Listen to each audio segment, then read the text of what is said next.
Selamat pagi Dusun Narana Minang, apa kabar Anda hari ini? Semoga selalu sehat dan tetap semangat. Kami kembali hadir untuk Anda dalam Berita Padang bersama saya Yoga Afrizaldi. Sejumlah informasi telah kami siapkan untuk Anda, berikut 3 berita utama hari ini.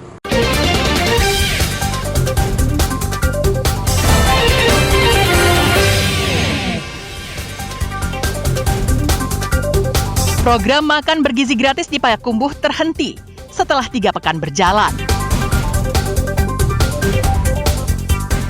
2 pengamen dan seorang pemilik bengkel jadi pengedar sabu-sabu, diringkus polisi. Siswi hamil korban pelecehan seksual lanjutkan pelajaran sekolah di Rumah Perlindungan Sosial Anak.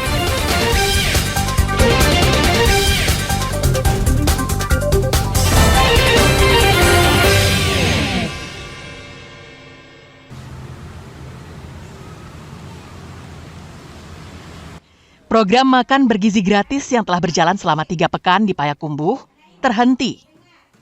Dari pantauan di lapangan, tidak terlihat aktivitas pembongkaran dan penyaluran makanan bergizi gratis di SD Negeri 02 Payakumbuh. Padahal, biasanya pada pukul 9 pagi, para murid telah menerima makanan bergizi yang disiapkan. Kepala SD Negeri 02 Payakumbuh, Irnawati, membenarkan bahwa pembagian makanan bergizi gratis di sekolahnya telah dihentikan sejak hari Senin, setelah sebelumnya ada pemberitahuan sebanyak 2 kali.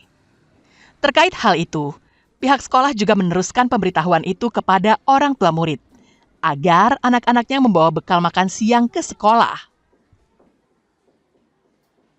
Untuk hari ini kita belum dapat makan siang. Oh, nggak tahu kita penyebabnya. Memang nggak disebutkan penyebabnya. Tanggapan.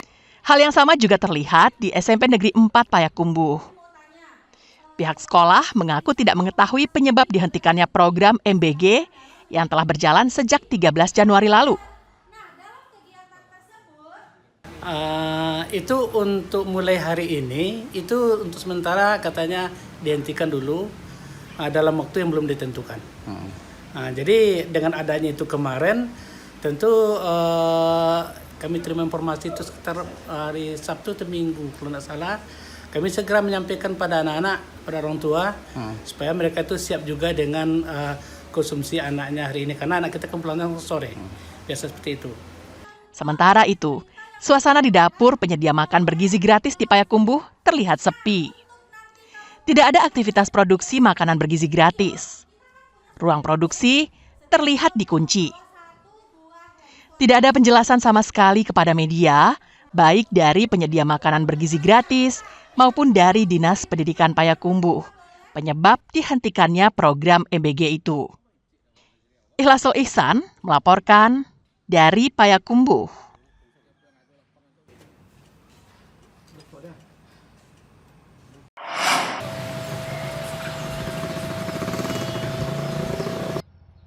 Delapan 18 ekor sapi di Pasaman terjangkit penyakit mulut dan kuku. 2 ekor diantaranya telah dipotong paksa. 16 ekor lainnya dinyatakan sembuh total. 2 ekor sapi jenis simental dipotong paksa di Kecamatan Lubuk Sikaping karena dikhawatirkan dapat menularkan virus ke sapi-sapi yang sehat lainnya. Sapi yang dipotong paksa ini dagingnya masih aman dikonsumsi, asalkan dimasak dengan suhu yang cukup. Sapi yang terjangkit virus penyakit mulut dan kuku diduga berasal dari luar Pasaman. Ada yang datang dari Pasar Ternak Agam dan dari Medan. Ya, ada di 2 ekor di Kecamatan Lubuk Sikaping yang positif PMK telah dipotong paksa oleh pemilik. Jadi jumlah yang positif sebenarnya 10, 2 ekor yang dipotong paksa.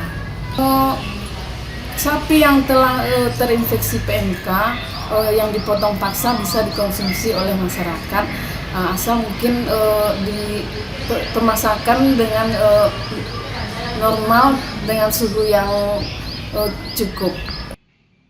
Akibat merebaknya virus PMK ini, instansi terkait telah menerima 700 dosis vaksin PMK dari pemerintah pusat untuk sapi di Pasaman.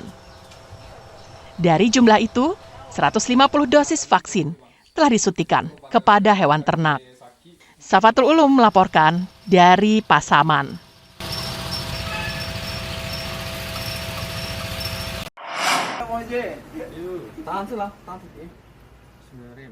Jika selama ini petugas pemadam kebakaran yang selalu mendatangi lokasi untuk memberikan bantuan, namun kali ini kantor mereka justru didatangi oleh seorang gadis. Seorang gadis bernama Dina, berusia 24 tahun, warga Pondok Parakopi, Kecamatan Padang Timur ini, mengalami nasib naas. Besi tindik atau piercing yang melekat di hidungnya tak bisa lepas. Awalnya, Dina telah mencoba melepas jarum yang terbuat dari baja tersebut dari hidungnya di sebuah klinik dekat rumahnya. Namun karena tak bisa lepas, petugas klinik menyarankannya ke Dinas Pemadam Kebakaran dan Penyelamatan Kota Padang yang beralamat di Jalan Rasuna Said, Pusat Kota Padang. Proses pelepasan tindik hidung yang dilakukan petugas dilakukan dengan sangat hati-hati karena menggunakan alat manual seperti tang jepit dan pemotong kuku serta pinset. Beruntung pencabutan jarum tindik yang terbuat dari besi baja itu berhasil dicabut dalam waktu setengah jam. Dina sempat ke klinik berobat, mungkin nggak tahan sakit. Kami coba berusaha membuka tindik tersebut.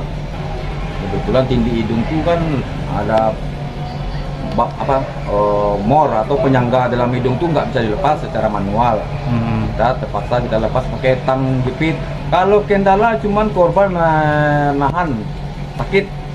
Dinas Pemadam Kebakaran Padang kini telah berganti nama menjadi Dinas Damkar dan Penyelamatan karena berbagai keluhan dari warga telah mereka tangani. Selain peristiwa kebakaran, petugas juga sering menolong kasus lain, seperti warga terjepit tangan, rumah kemasukan ular, sarang tawon di atas pohon, serta mengevakuasi kucing, dan peristiwa unik lainnya.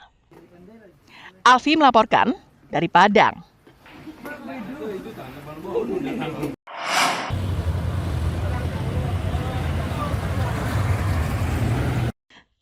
Aksi perampokan terjadi di Agam. Pelaku menganiaya korban yang merupakan seorang kakek hingga trauma. Pelaku membawa kabur sepeda motor, uang tunai, dan barang dagangan milik korban. Korban bernama Herman dan berusia 73 tahun. Terbaring tak sadarkan diri di instalasi gawat darurat Rumah Sakit Umum Daerah Dr. Ahmad Muhtar Bukit Tinggi. Usai dianiaya pelaku perampokan. Korban mengalami luka berat di kepala, kaki, dan tangan. Korban dirampok di warung kopi miliknya di pinggir Jalan Bukit Tinggi Payakumbuh, kawasan Simpang Lundang, Nagari Panampuang, Kecamatan Ampe Angke Agam. Menerima laporan itu, petugas memasang garis polisi dan melakukan olah TKP. Dari rekaman kamera pengawas di sekitar lokasi, diduga pelaku berjumlah 2 orang datang ke warung korban menggunakan sepeda motor. Menurut anak korban, Dila, saat peristiwa itu terjadi, ayahnya sedang sendirian di warung kopi. Sedangkan keluarga lainnya berada di rumah yang terletak tak jauh dari warung. Yang di sini siapa aja? Beliau sendiri, Pak. Hilang HP, tapi pas dicek lokasi masih di sini, nggak ditemukan loh. Iya. Motor tuh uang di sana tuh rokok yang baru nampak fisiknya. Iya, uang berapa tahu? Nggak tahu ya. Akibat kejadian ini, kerugian yang dialami korban diperkirakan sebanyak 5 juta rupiah. Untuk sementara diperkirakan kerugian korban diperkirakan baru sekitar 5 jutaan. Termasuk kebetulan kendaraan bermotornya udah tua. Jadi kita kalkulasikan semua kerugian sekitar 5 juta lah. Sementara sekarang masih dalam proses penyidikan oleh pihak kepolisian dan korban juga sekarang lagi dirawat di Rumah Sakit Muhtar. Kasusnya kini ditangani Polresta Bukit Tinggi. Dina Amrina melaporkan dari Agam.